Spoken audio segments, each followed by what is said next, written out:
कहानी का पूरा आनंद लेने के लिए इसके पिछले भाग को सुनना बिल्कुल भी मत भूलिएगा।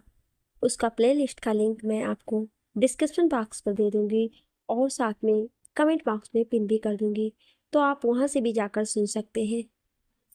आरोही के सामने बैठा हुआ अपने गिल्ट में दबा जा रहा था और उसकी आंखों से रह रहकर आंसू टपक रहे थे। आरोही की तरफ देख रहा था। जब जब वो आरोही के मुरझाए हुए चेहरे को देखा तो खुद से ही नफरत होने लगती है। वो अंदर ही अंदर घुट रहा था। उसे बहुत ही ज्यादा गुस्सा आ रहा था। वो सोच रहा था कि जल्द से जल्द उसकी वाइफ होश में आ जाए। वो इस तरह उसके सर के पास अपने सर को रखकर प्यार से बोला, वेकअप वाइफ, अब मैं तुम्हें और इस हालत में नहीं देख सकता। मैं टूट रहा हूँ वाइफी। इससे पहले कि मैं टूट जाऊं, बिखर जाऊं, मुझे आकर संभाल लो वाइफी। अब मैं नहीं जी पाऊंगा तुम्हारे बिना वाइफी।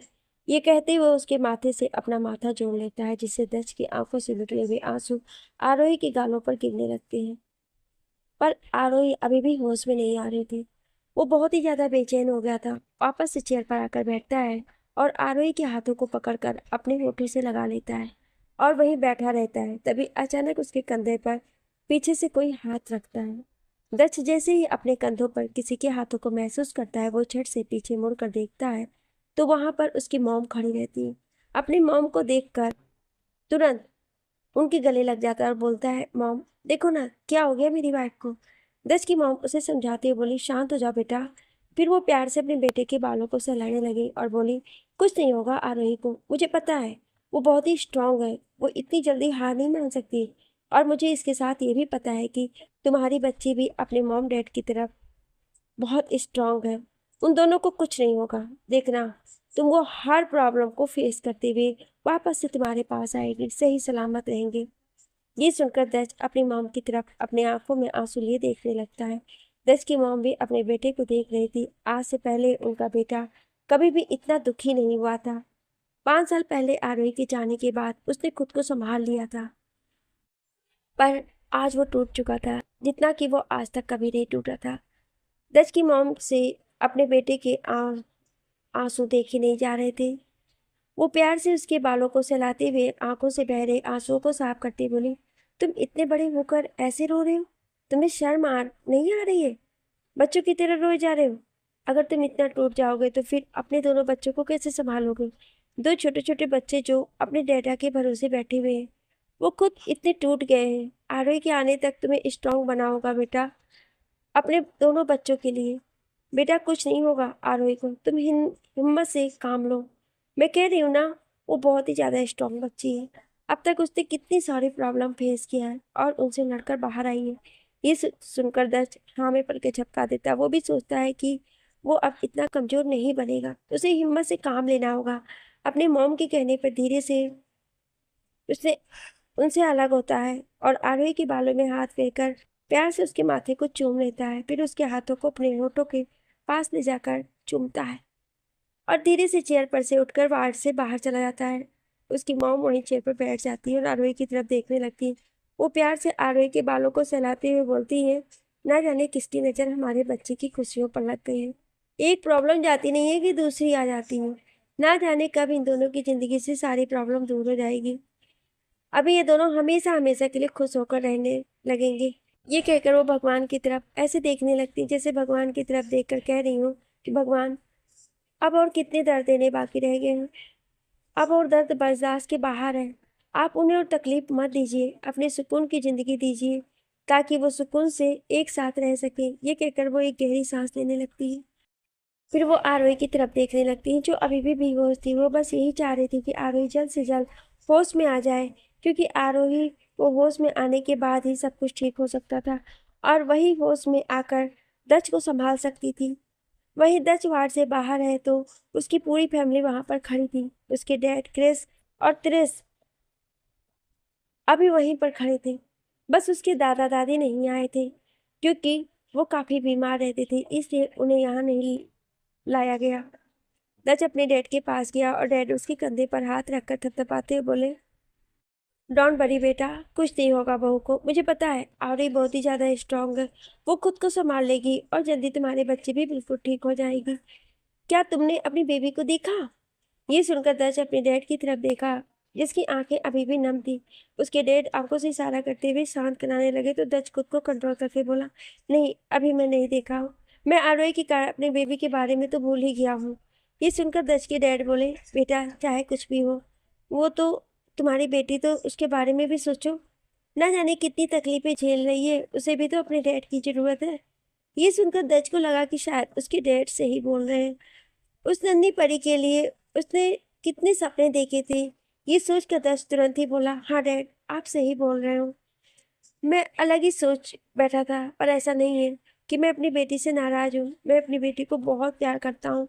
ये कहकर वो अपने डैड की तरफ देखा। उसके डैड बोले, चलो मैं तुम्हें दिखाता हूँ कितनी प्यारी बेटी है। ये कहकर उसके डैड दर्ज को लेकर चाइल्ड वार्ड की तरफ बढ़ गए। वहाँ बहुत सारे बच्चे थे। वहीं एक साइड प्राइवेट रूम में शीशे के अंदर नन्ही सी परी थी। अपनी नन्ही परी को देखकर खुशी के आंसू उसकी आंखों से छलक आई। उस बच्चे के हाथों में ड्रिप लगा हुआ था और उसकी आंखें बंद थी। उसका खूबसूरत प्यारा सा चेहरा किसी को भी मोह ले। दच शीशे पर से ही अपने हाथ फेरते हुए बोला, मेरी प्यारी गुड़िया, आखिर तुम आ गई अपनी डैडा के पास। ये कहते हुए उसकी आंखों से आंसू छलक आए। आज दच बहुत ही ज्यादा भावुक हो गया था। उसके डैड उसके कंधे को दबाते हुए बोले, बिल्कुल तुम्हारे पर गई है, देखो उसकी आंखें, उसके नाक, सब तुम पर गई है। ये सुनकर दच मुस्कुरा दिया और बोला, हाँ डैड आप बिल्कुल सही कह रहे हैं, बस मैं अपनी गुड़िया को गोद में लेना चाहता हूँ। मैं चाहता हूँ कि मेरी वाइफ जब उठे तो हम दोनों मिलकर गुड़िया को खिलाएं। ये सुनकर दच के डैड मुस्कुरा दिए और बोले, ऐसा ही होगा बेटा, तुम चिंता मत करो। इस समय दच हद से ज्यादा भावुक था। वो काफी देर तक वहीं खड़ा होकर देखता रहा और उसके डैड वहीं पर उसके साथ खड़े थे, उसे देखकर मुस्कुरा रहे थे। कुछ देर बाद दच के डैड वहां से उसे वहीं छोड़कर चले गए। वहीं दच पास में रखे चेयर पर अपनी बेटी के पास बैठ गया और अपनी बेटी को एक टक निहारने लगा। वहीं बेबी अपनी आंखें बंद कर लेटी थी और दच की आंखें उसे ही देख रही थी। वो एक एक फीचर को बड़े ही गौर से देख रहा था और मुस्कुरा रहा था। वो यही सोच रहा था कि कब उसकी बेटी उसकी गोद में आए। काफी देर तक वो वहीं बैठा रहता है। कुछ देर बाद वो वापस से आरोही के वार्ड की तरफ बढ़ गया। वहीं आरोही को अभी तक होश नहीं आया था। आरोही अभी भी वैसी ही पड़ी थी। उसके हाथों में ड्रिप और सिर पर गहरी चोट लगने के कारण पट्टी बंधी हुई थी। वहीं दस की मॉम आरोही के पास बैठे हुए उसके बालों को सहला रही थी और यही बोल रही थी कि बेटा जल्दी से उठ जाओ, इस बार कुछ भी परेशानी नहीं आने दूंगी अपने बच्चों पर। जो भी परेशानी आएगी उसे मैं अपने ऊपर ले लूंगी। दच की मॉम बोली, बस एक बार उठ जा बेटा, हम लोग खुशी खुशी रहेंगे, अब मैं ऐसा कुछ भी नहीं होने दूंगी अपने बच्चों के साथ। ये कहकर वो आरोही को देखती रहती हैं। वहीं सभी लोग इधर उधर रहते हैं। तभी क्रिस और त्रिस अपने डैडा के पास आते हैं और दच जो अभी अभी वार्ड से बाहर निकल कर आ रहा था अपने डैडा के पैरों के पास लग जाते हैं और बोलते हैं, मम्मा कैसी है। दच अपने दोनों बच्चों को देखता और नीचे झुककर अपने दोनों बच्चों के बालों को सहलाकर बोला, डोंट वरी बच्चा, मम्मा बिल्कुल ठीक है, अभी थोड़ी बेहोश है पर थोड़ी ही देर में वो होश में आ जाएगी। क्रिस बहुत ही गहरी नजरों से दच की तरफ देख रहा था जिसकी आंखें लाल हो गई थी और क्रिस तुरंत बोला, डैड आपकी आईज इतनी रेड क्यों है। ये सुनकर दच तुरंत ही खुद को नामा करके बोला, अरे वो मैं सोया नहीं हूं ना, इस कारण ऐसा है। ये सुनकर क्रिस हल्का सा अपना सिर हिला दिया। फिर वो दोनों दच की तरफ देखकर बोले, डैडा हम दोनों मम्मा से मिलना चाहते हैं। दच नहीं चाहता था कि उसके बच्चे अपने मम्मा को इस हालत में देखें जो ड्रिप लगे हुए मशीनों से घिरी हुई है। वो बोला, नहीं बेटा अभी डॉक्टर परमिशन नहीं दे रहे हैं वहां जाने के लिए, जैसे ही मम्मा होश में आएगी आप लोग उनसे जाकर मिल लेना। ये सुनकर दोनों कुछ नहीं बोले। दोनों को ही काफी नींद आ रही थी पर वो दोनों सिर्फ अपने माँ के लिए नहीं सो रहे थे। देखकर दच उन दोनों को लेकर दूसरे वार्ड में गया और उनके लिए कुछ खाने के लिए मंगवाया।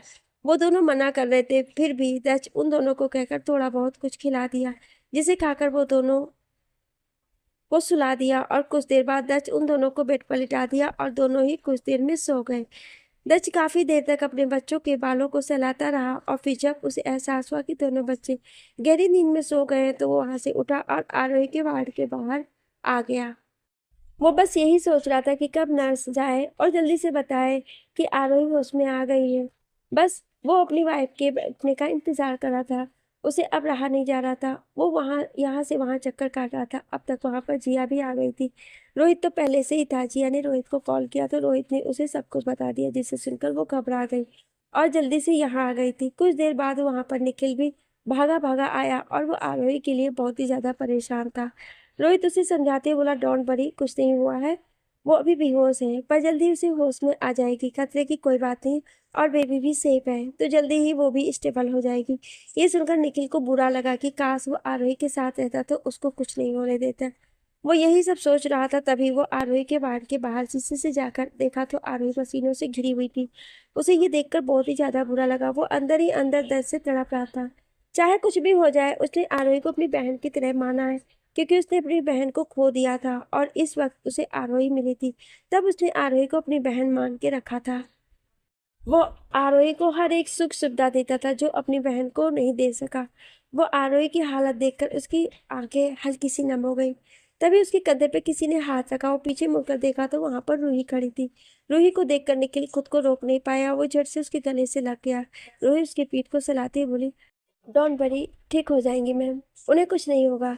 रूही को तो ये लग रहा था कि निखिल आरोही को चाहता है, पर जब उसे पता चला कि आरोही की शादी हो चुकी और दक्ष की वाइफ है तो उसके मन की जो गलतफहमी थी इसलिए वो दूर हो गई थी। इतने सालों से यही लग रहा था कि वो उसे भूल गया और वो आरोही के साथ ही खुश है, क्योंकि सालों पहले जब वो प्रेग्नेंट हुई थी तो वो निखिल को पहले बताने के लिए आने वाली थी, पर जब वो उसके घर पहुंची तो उसने देखा कि निखिल आरोही के साथ है। आरोही को निखिल के साथ देखकर उसे यही लगा था कि शायद निखिल आरोही के साथ है, और उसने देखा कि आरोही का पेट फूला हुआ है, इसलिए उसे गलतफहमी हो जाती है। वो अपने पेट पर हाथ फिराते हुए बोली, सॉरी बेटा, लगता है तुम्हारे डैडा तुम्हें भूल गए हैं, इसलिए तुम्हें मेरे साथ अकेले ही रहना पड़ेगा, क्योंकि उस वक्त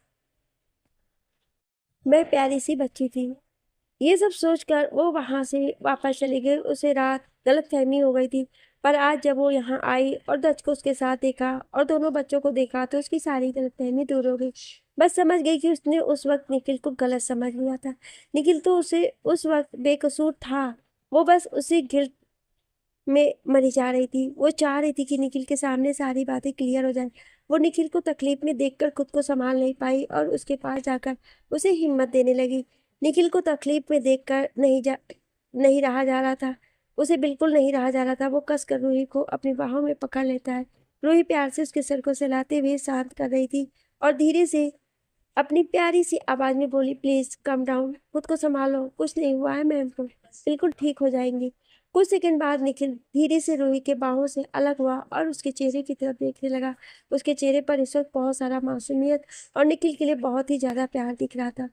निखिल को ना जाने क्यों आज रूही बदली बदली सी लग रही थी। उसे ऐसा लग रहा था कि उसे वापस से इतने सालों से उसे ढूंढ रहा था, मोहब्बत करती थी। उसके चेहरे की मासूमियत को देखने के बेचैन होता और धीरे से अपने चेहरे को रूही की तरफ बढ़ाने लगा और उसकी नजर रूही के होठों पर ठहर गई। निखिल बेचैन हो गया और उसके होठों की तरफ अपने होठ बढ़ाने लगा। तभी वहीं रूही उसके होठों पर हाथ रखकर बोली, कंट्रोल मिस्टर चतुर्वेदी, यह हॉस्पिटल है, आपका कोई बेडरूम नहीं है।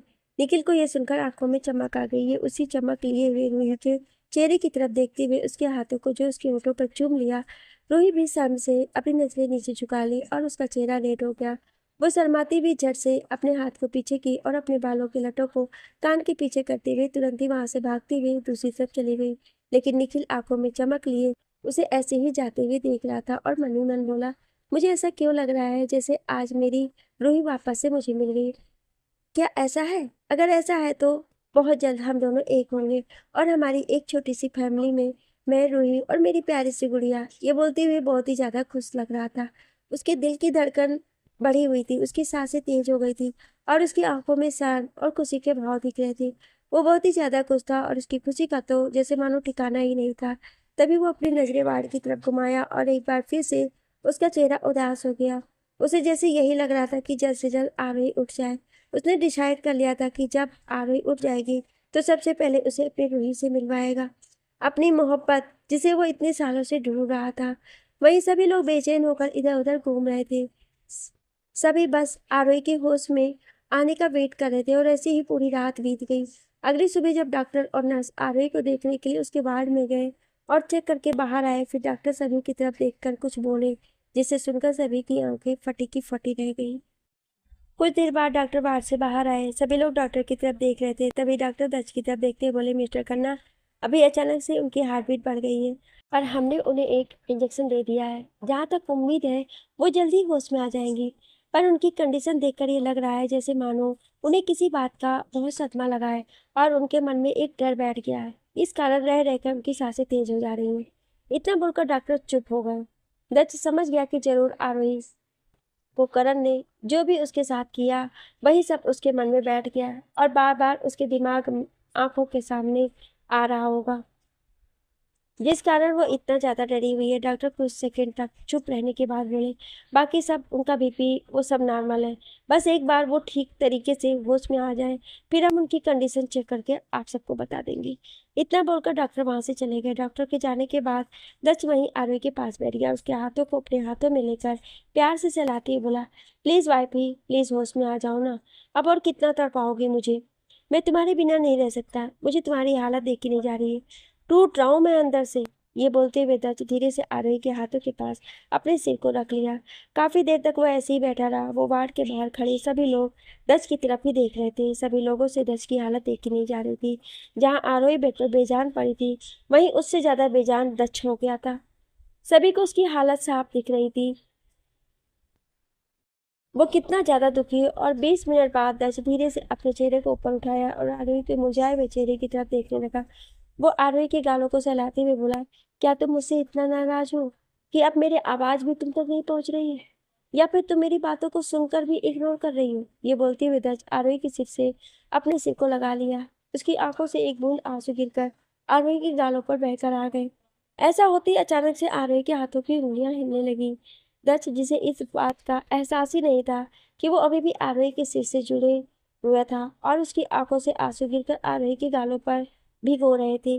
कुछ देर बाद दत्त को आरोही की फड़फड़ाती हुई पलकों का एहसास हुआ। वो झट से अपने सिर को दूर करते हुए आरोही के चेहरे की तरफ देखने लगा। आरोही की आंखें धीरे धीरे खुल रही थी। ये देखकर दत्त की तो जैसे खुशी का ठिकाना ही नहीं रहा। उसे देखकर ऐसा लग रहा था कि वो खुशी के कारण जैसे अभी नाचने लगेगा। कुछ ही सेकंड में धीरे धीरे आरोही अपनी आंखें खोली। आंखें खोलते ही पहले आरोही को सब कुछ धुंधला धुंधला सा दिख रहा था। कुछ देर बाद आरोही अपनी आंखों को अच्छे से खोली तो उसे सब कुछ क्लियर दिखने लगा। उसकी नजरें सीधे दत्त के चेहरे पर जाकर ठहर गई, जो कि अभी भी आंखों में आंसू लिए उसे ही देख रहा था। दत्त को ऐसे देख आरोही की आंखों में भी आंसू आ गए। उसके आंखों के कोनों से आंसू बहने लगे। ये देखकर दत्त तुरंत ही आरोही को अपने बाहों में भरते हुए बोला, थैंक गॉड वाइफी, तुम होश में आ गई। तुम्हें नहीं पता मैं तुम्हारे लिए कितना बेचैन था। आरोही अपने कांपते हुए हाथों को दत्त की पीठ पर रखती। वो अच्छे से महसूस कर पा रही थी कि दत्त उसके लिए कितना बेचैन था। वार्ड के बाहर खड़े सभी लोगों की नजरें जैसे ही इस सीन पर गई तो सभी के होठों पर मुस्कान आ गई। फिर जल्दी से सभी डोर ओपन करके वार्ड के अंदर आ गए। दत्त के मॉम डैड तो आरोही को होश में आते देखकर बहुत खुश हो गई। वहीं त्रिस क्रिस के भी खुशी का ठिकाना नहीं था। अखिल भी रूही के साथ अंदर आया और आरोही को होश में आते देख वो भी बहुत खुश था। उसे देख ऐसा लग रहा था आज उसकी बहन एक बार फिर से मौत से जंग जीत कर वापस आ गई है। सभी लोग बहुत खुश थे। सच लगातार आरोही को अपने गले से लगाए हुए था। ये देखकर उसकी माँ मुस्कुराते हुए बोली, दक्ष बेटा, क्या हम लोगों को भी हमारी बहू से मिलने दोगे या सिर्फ तुम ही उससे अपने गले से लगाए रखोगे? दक्ष ने जब अपनी मॉम की बात सुना तो वो थोड़ा सा एम्ब्रेस हो गया। वहीं आरोही भी शर्म से अपनी पलकों को झपका रही। दक्ष धीरे से आरोही से अलग हुआ। फिर दक्ष की मॉम आगे बढ़कर आरोही के बालों को सहलाते बोली, कैसी है मेरी बेटी? आरोही हल्का सा मुस्कुराते बोली, अच्छी हूँ। दक्ष के डैड भी आरोही से मिले और उससे बोले, ठीक है ना मेरा बच्चा? आरोही बस अपनी पलकें झपका दी। निखिल जो कि ये सब कुछ देख रहा था वो भी बोला, आरू थैंक गॉड कि तुम होश में आ गई, वरना तुम्हारे इस पागल पति को हम और नहीं झेल पाते।